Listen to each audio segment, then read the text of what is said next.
오늘은 야고보서 3장 1절부터 12절의 말씀을 통해서 말에 실수가 없도록 하라, 오늘 본문의 내용입니다. 우리의 언어를 의미하는데요. 이 야고보는 예수님의 동생으로서 예수님이 승천한 이후에 예루살렘 교회의 지도자로서 살다가 초대교회에 순교했던 분인데요. 그는 우리의 믿음을 무엇으로 표현하는 것이냐면 행위로 표현하는 것이라고 그렇게 본문은 이야기합니다. 로마서는 우리 행위로 구원받는 게 아니라 오직 믿음으로 구원받는다고 했습니다. 그러니까 이것은 서로 대치되는 게 아니라 뿌리가 어디에 두고 말씀을 하느냐에 따라서 강조점이 다른 겁니다. 로마서는 이 사도 바울이요, 우리의 믿음의 기초 뿌리는 바로 말씀이다.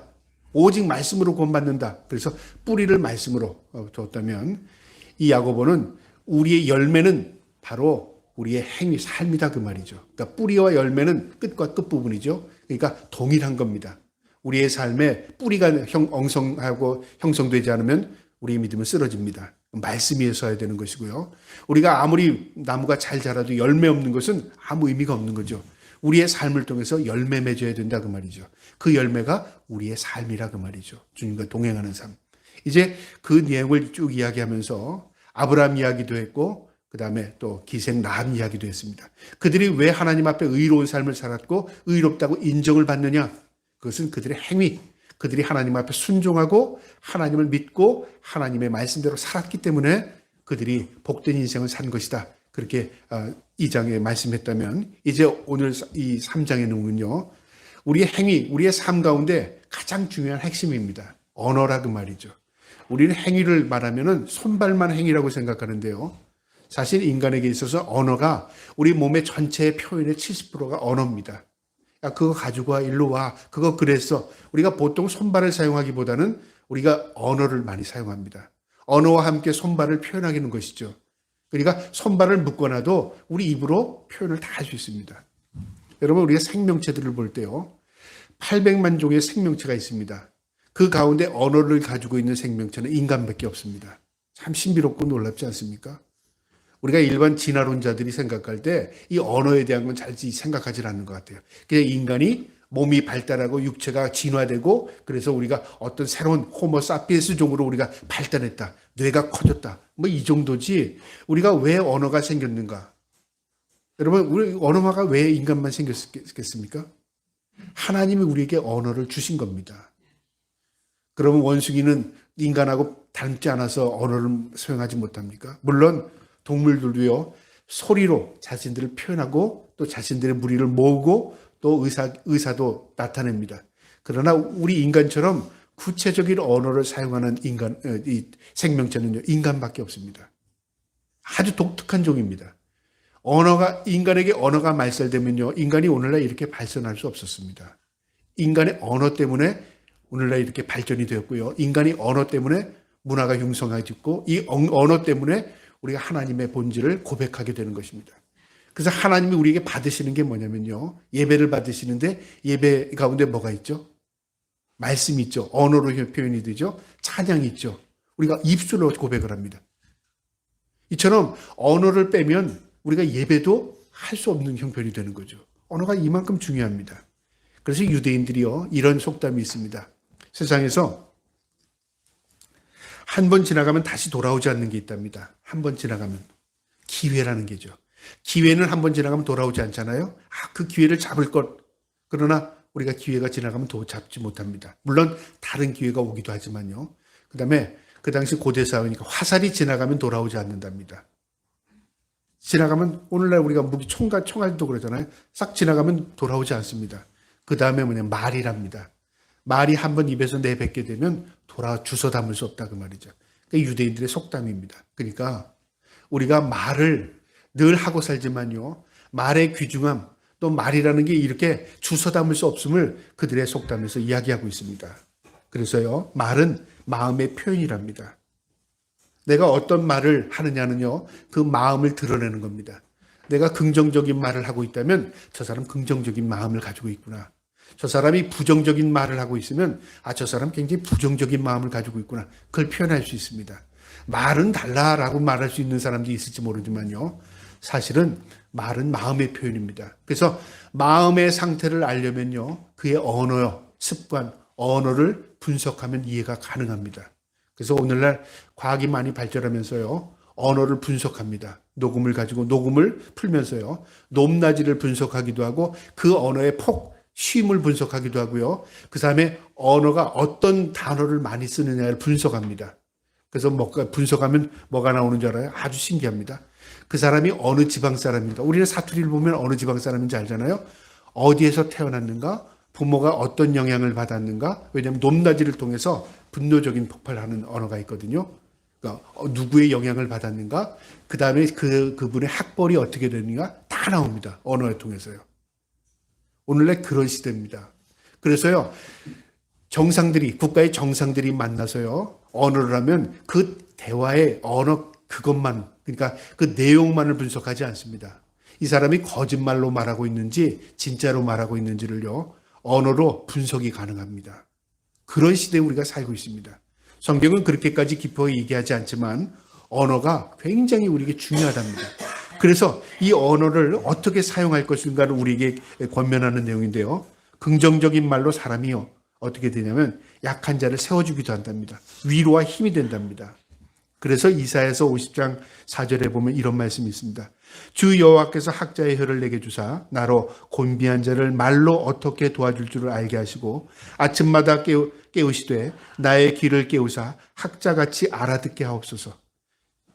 이사야가 하나님께 그렇게 기도한 겁니다. 하나님, 내가 학자의 혀를 줘서 남의 곰고함, 남의 위로할 수 있는 언어를 할 수 있게 해달라요. 참 귀한 기도죠. 내 귀를 열어서 내가 다 상대의 말을 잘 알아듣게 해달라는 거죠. 이거는 그냥 소리로 알아듣는 게 아니라 그 마음을 읽을 수 있는 학자와 같은 그런 지식을 나게 마음을 달라고 기도한 겁니다. 여러분, 우리도 그런 기도를 해야 되겠죠.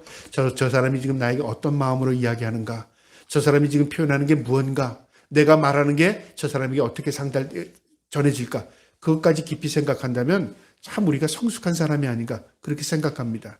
그런데 왜 이사야가 이렇게 기도했을까요? 자신이 그렇게 하지 못하기 때문에 그런 겁니다. 우리 인간이요, 내가 통제와 절제력 가지고 언어를 구사한다면요, 그건 인간이 아닙니다. 인간은요, 실수투성입니다.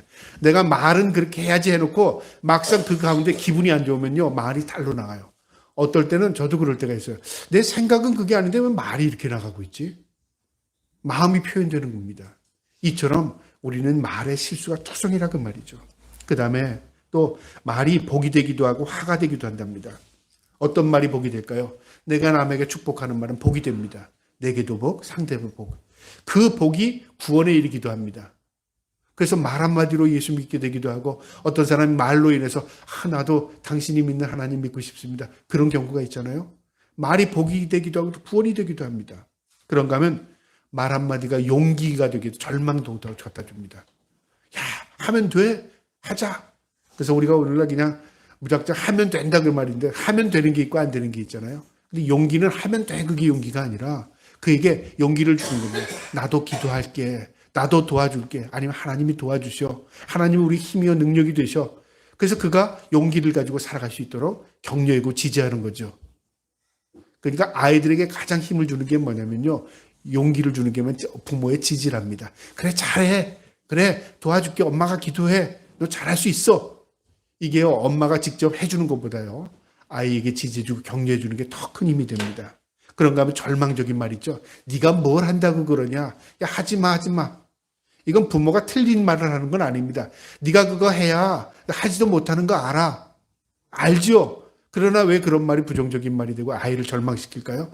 아이가 완전하게는 하지 못하지만요, 하려고 할 때 그걸 막으면 어떻게 될까요? 절망한다 그 말이죠. 그래서 우리는 나도 모르게 내 입에서 아이를 절망시키기도 하고 때로는 아이에게 용기를 주기도 합니다. 잠언 15장 23절에 이런 말씀이 있습니다. 사람은 그의 입의 대답으로 말미암아 기쁨을 얻나니 때에 맞는 말이 얼마나 아름다운고. 때에 맞는 말, 적절한 말을 말하죠. 아이가 절망할 때에도 할 수 있어. 아이가 슬퍼할 때 그래. 여러분, 우리가 슬퍼할 때 울지마 울지마 그러잖아요. 슬퍼할 때 울지마는 그걸 부모가 통제하고 절제하는 겁니다. 하지 마라 그 말이죠. 그런다고 아이가 슬픔이 없어지나요? 슬픔이 올 때는 울어야 돼요. 기다려주는 겁니다. 그 슬픔이 녹아내려서요, 자신의 마음을 치료해요. 그래서 눈물이 내 마음을 치료합니다. 여러분, 나이가 많이 들수록 절제하고 살다 보니까 눈물이 잘 안 나는 것 같아요. 여러분, 우리가 눈물을 흘린다는 게 약한 게 아니라요. 눈물이라는 것은 내 마음을 치료하고 위로하는 겁니다. 어떨 때, 내가 눈물이 많이 메말랐구나. 그걸 저도 느낄 때가 있어요. 그래서 슬프고 좀 싶어요. 슬픈 영화를 볼까? 슬픈 음악을 들어볼까? 좀 슬퍼서 나도 감정적으로 좀 어떤 것을 눈물을 좀 갖고 싶을 때가 있어요. 근데 그걸 가만 생각해 보면요.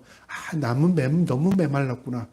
우리가 잘못된 교육을 받고 있구나. 눈물 흘리지 마. 우는 건 약한 것이고, 우는 것은 또 우리가 부정적으로만 바라봤다 그 말이죠.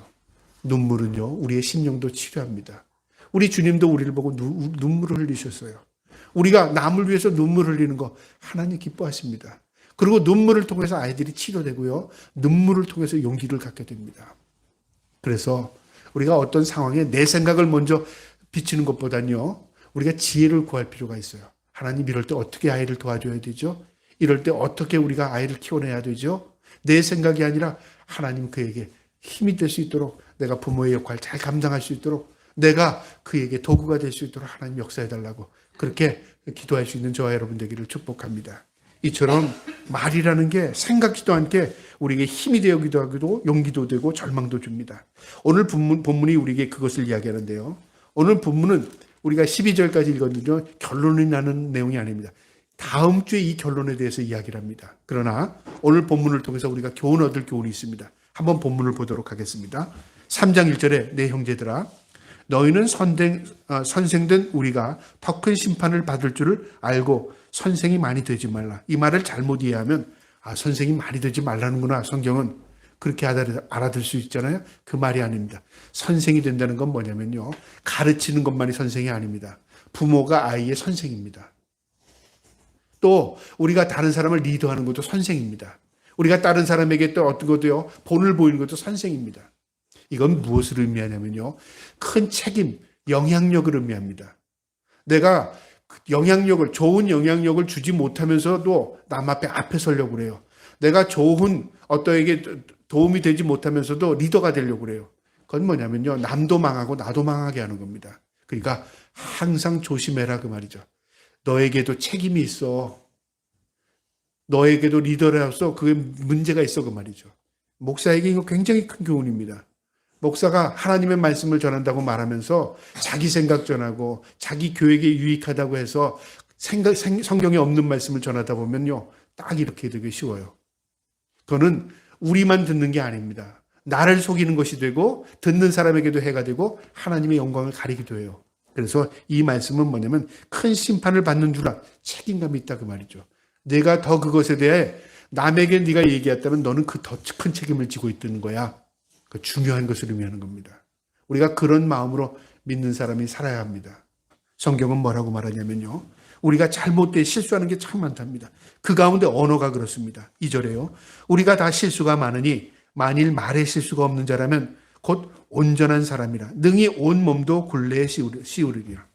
우리가 말에 실수가 없다면요. 그 사람은 보너마나 온전한 사람이랍니다. 이 말의 의미는요. 뒤집어 말하면 누구도 예외 없이 말에 실수를 안 하는 사람 없다 그 말이죠. 대통령일지라도. 그런데 우리는 말에 꼬투리를 잡잖아요.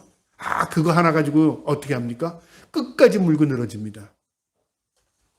여러분, 왜 우리가 그러죠? 그 사람을 끌어내리기 위해서 그런 거죠. 우리가 정치만 그런가요? 우리 신앙도 그럴 때가 참 많아요. 목사님이 이런 얘기를 했다. 목사도 인간이 실수할 때 있어요. 근데 이 실수가 자신이 진짜 몰라서 실수하는 거 하고요. 의도를 가지고 실수하는 것처럼 하는 거하고 달라요.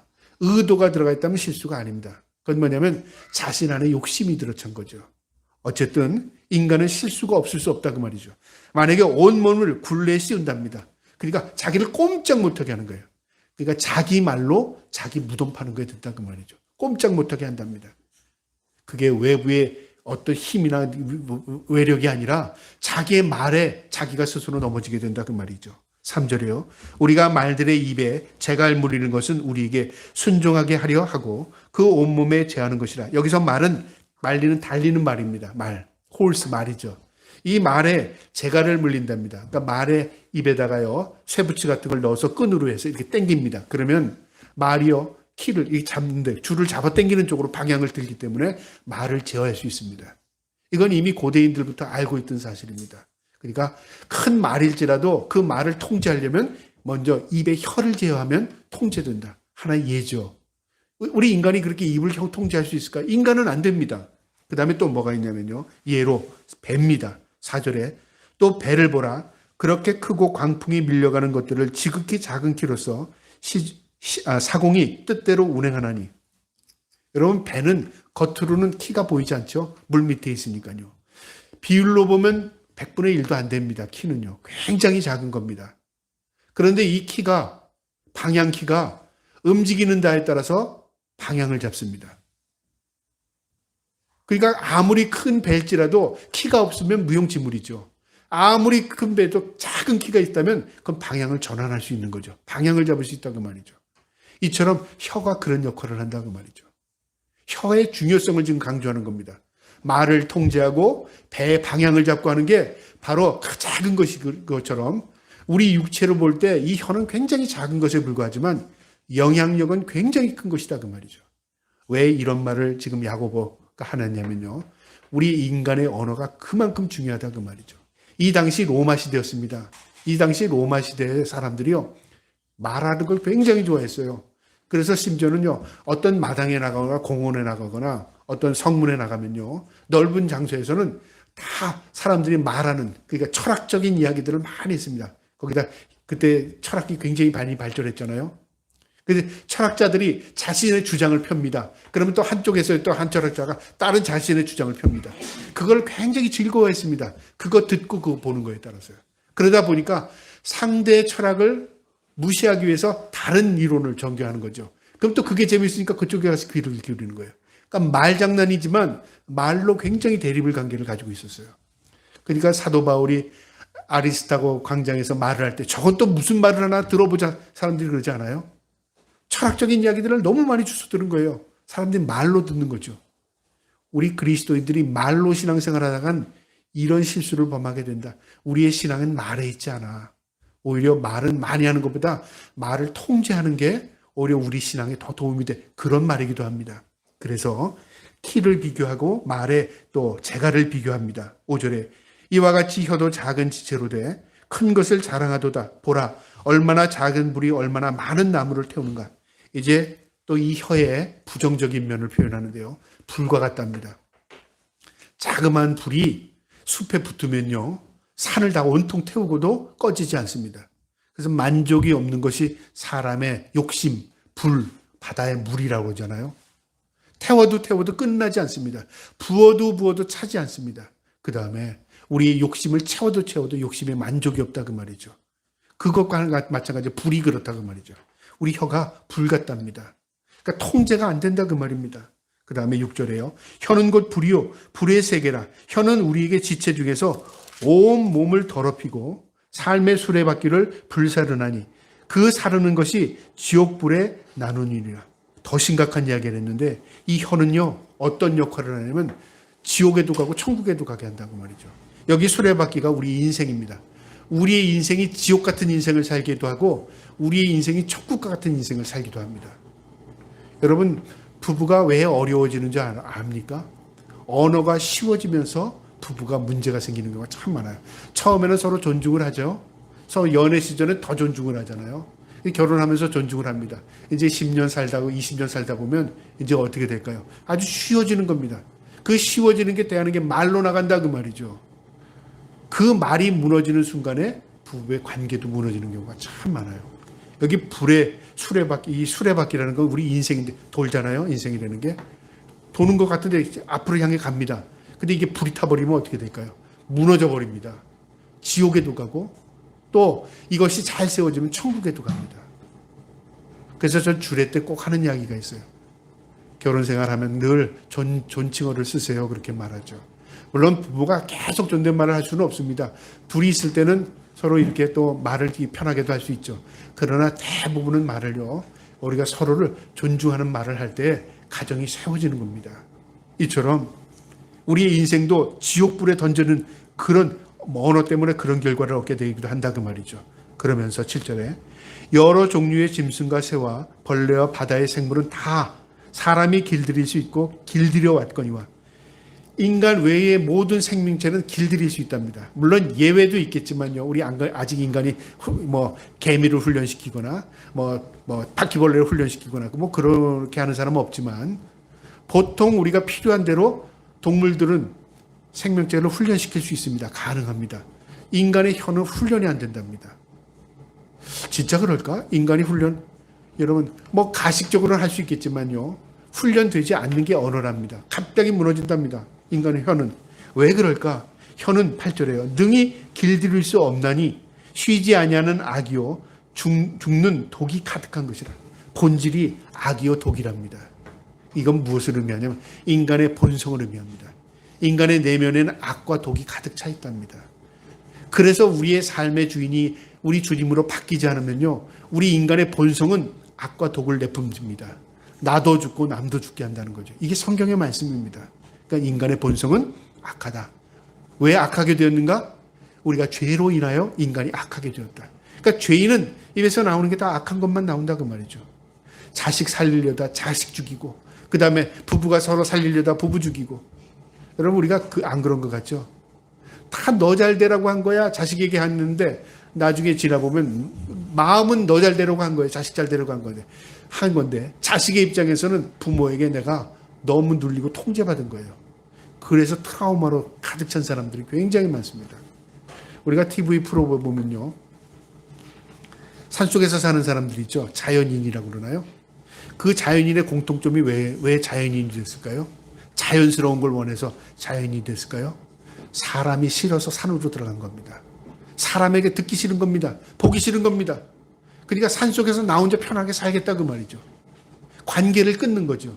그 관계를 끊는 거의 첫 번째가 뭘까요? 사람의 언어를 끊게 듣고 싫다 않다 그 말이죠. 여러분 오늘날 우리가 자연스럽게요 사람의 말을 듣고 싶어도 듣지 못하는 경우가 많아져요. 이제는 단절의 시대에 살죠. 거리를 둬야 되죠. 그 다음에 집단 생각한 걸 이제 안 해요. 기업도 이제는 재택이라고 해서 이제 너 회사 오지 마 집에서 근무해 단절이 되죠. 그 다음에 사람들도 교육도 다 단절됩니다. 이제 인터넷 컴퓨터 들어가서 그냥 학습을 하고 교육을 합니다. 관계가 없어집니다. 인간 관계가 이제 문화로 인해서 과학 발전으로 해서 단절시키는 시대가 되어버렸어요. 인간이 가장 발전하는 게 뭐냐면 관계성인데요. 이제는 사회 문명이 발전하면서 관계가 다 단절됐습니다. 그래서 오늘 기업의 면접관들이요. 가장 우선순위를 뭘 두냐면요. 인간성, 관계성을 둔답니다. 과거에는 스펙을 받고 과거에는 뭘 받잖아요. 지금은 안 그렇답니다. 지금은 뭐냐면 이 사람이 우리 회사에 들어가서 얼마나 서로 관계를 잘 형성할 건가를 그걸 본답니다. 그만큼 중요한 시대가 됐어요. 관계성. 성경은 이 관계성에서 이야기합니다. 인간은 악이 가득 찼습니다. 자기 스스로 통제가 안 되는 거죠. 9절에요. 이것으로 우리가 주 아버지를 찬송하고 또 이것으로 하나님의 형상대로 지음받은 사람을 저주하나니 이것으로가 뭘까? 혀로, 말로, 입으로 하나님 아버지를 찬송한답니다. 하나님의 아버지죠. 우리의 관계성입니다. 하나님을 높이고 찬송합니다. 그런데 그 입으로 하나님이 만든 사람을 저주하고 있어요. 이건 앞뒤가 맞지 않죠? 하나님이 만든 인간은 저주하고 하나님을 높인다고 찬송을 하고 이게 맞는 말이냐 그 말이죠. 그러니까 우리가 사람을 저주한다. 사람에게 욕하는 것은 하나님께 욕하는 겁니다. 이 말입니다.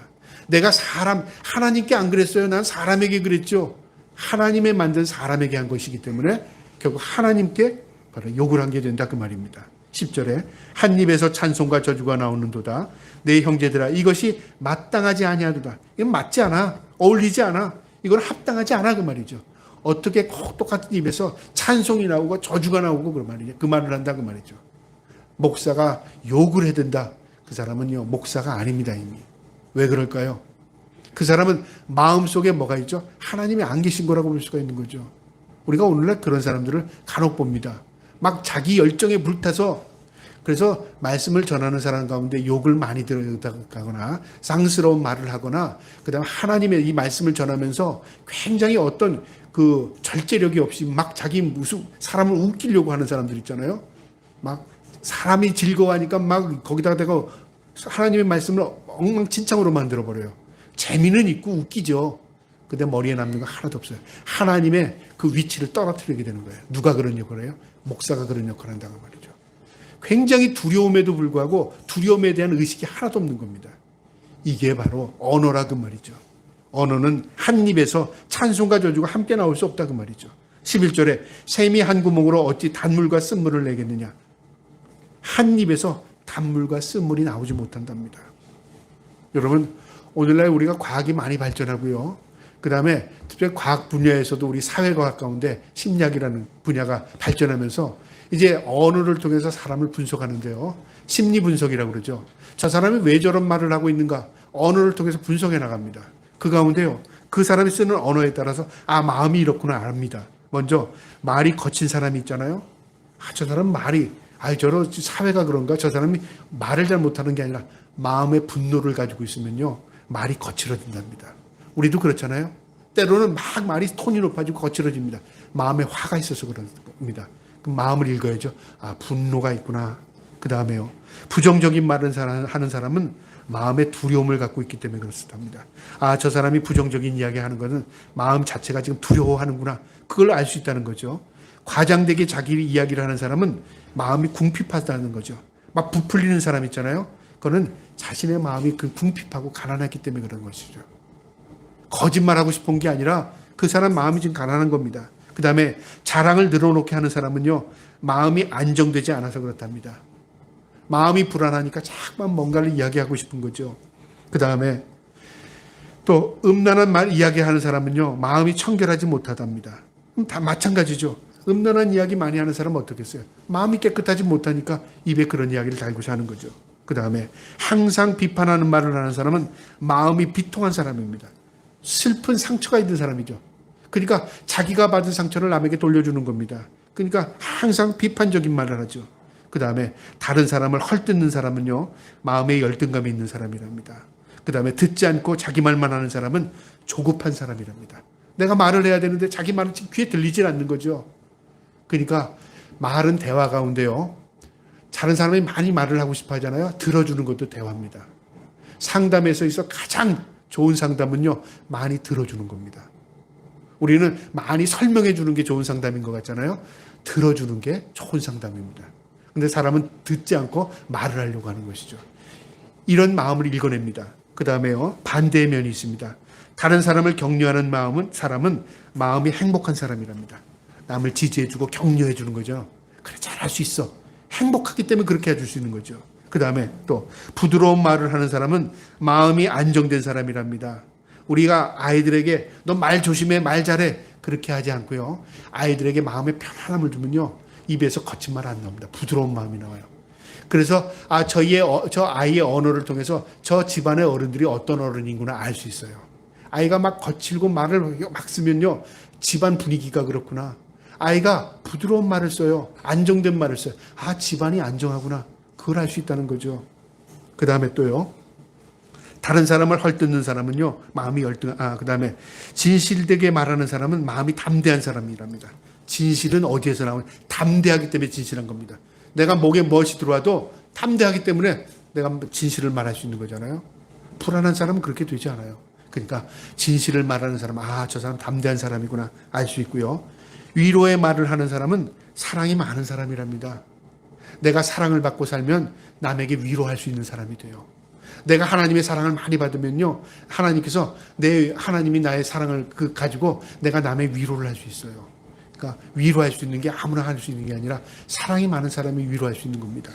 그 다음에 다른 사람의 말을 잘 들어주는 사람 있죠? 마음에 여유가 있는 사람입니다.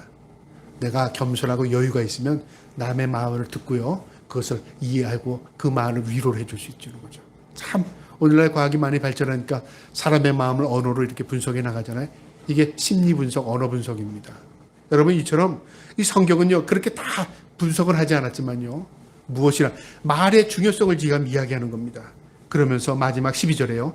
내 형제들아 어찌 무화과 나무가 감람 열매를 포도나무가 무화과를 맺겠느냐. 이와 같이 짠물이 단물을 내지 못하느니라. 한 샘에서 쓴물 단물 한 나무에서 무화과 포도나무가 함께 열리지 않는다 그 말이죠. 그가 어떤 존재인가에 따라서 언어도 다르다 그 말이죠. 그러니까 언어로 사람을 알 수 있다 그 말이죠. 이 말은 분석하라는 이야기가 아닙니다. 네가 그리스도인이고 내가 구원받은 사람이고 내가 하나님 앞에 사랑을 입은 자라면 어떻게 해야 되는 거예요? 내 언어를 순화시켜라. 내가 진정으로 언어를 할 때, 말을 할 때 하나님 의식하고 해라 그 말이죠. 오늘 이 말씀에서 우리에게 주는 교훈이 있는데요. 우리가 진정으로 말에 실수가 없도록 살아가려면, 입술에 제어하는 삶을 살려면 어떻게 해야 되는가? 자신의 연약함을 알고 부족함을 알고 하나님께 도움을 간구해야 합니다. 하나님, 내가 언어 말 잘하게 해주세요. 그것보다 더 중요한 게 뭐죠? 하나님, 내가 하나님을 의식하고 내가 연약하고 부족한 존재입니다. 내가 말에 실수가 없는 자가 되게 해주세요. 그렇게 기도해야 합니다. 그럴 때 하나님께서 우리의 입술을 붙들어 주셔요. 성경에도 그런 고백한 시편이 있어요. 시편이요. 141편 3절에 여호와께서 내 입 앞에 파수꾼을 세우고 내 입술에 문을 지켜주소서. 내 입술에 파수꾼, 보초병 세워서 내가 잘못 말하는 것을 막아주시고 내가 할 말이 있으면 문을 열어주시고 하는 거죠. 내가 통제를 못하니까 하나님 내 입술에 통제력을 갖게 해주세요. 참 훌륭한 말입니다. 여러분, 우리가 하나님 앞에 늘 그런 마음으로 하나님 내 입술을 제어할 수 있도록 통제력, 절제력을 달라고 기도할 수 있기를 주님의 이름으로 축복합니다. 그 다음에요, 우리가 말에 실수가 없으려면 말하기 전에 먼저 상대방의 입장에서 생각해 보아야 합니다. 말하기 전에, 말을 뱉고 나서 실수야. 우린 누구나 또 그럴 때가 있어요. 걷어들이질 못하니까 꽁꽁 앓기도 해요. 내가 왜 그런 얘기를 했지? 그렇게 후회하기도 합니다. 그러니까 말하기 전에 좀 한 템포 쉬고 그 다음에 생각하랍니다. 그래서 심리학에서는요, 호흡이 중요하답니다. 말을 하기 전에 먼저 숨 쉬래요. 한 번 숨 쉬면 4초가 걸리거든요. 심호흡을 크게 하면요, 그러면 말의 정리가 돼요. 놀라운 방법입니다.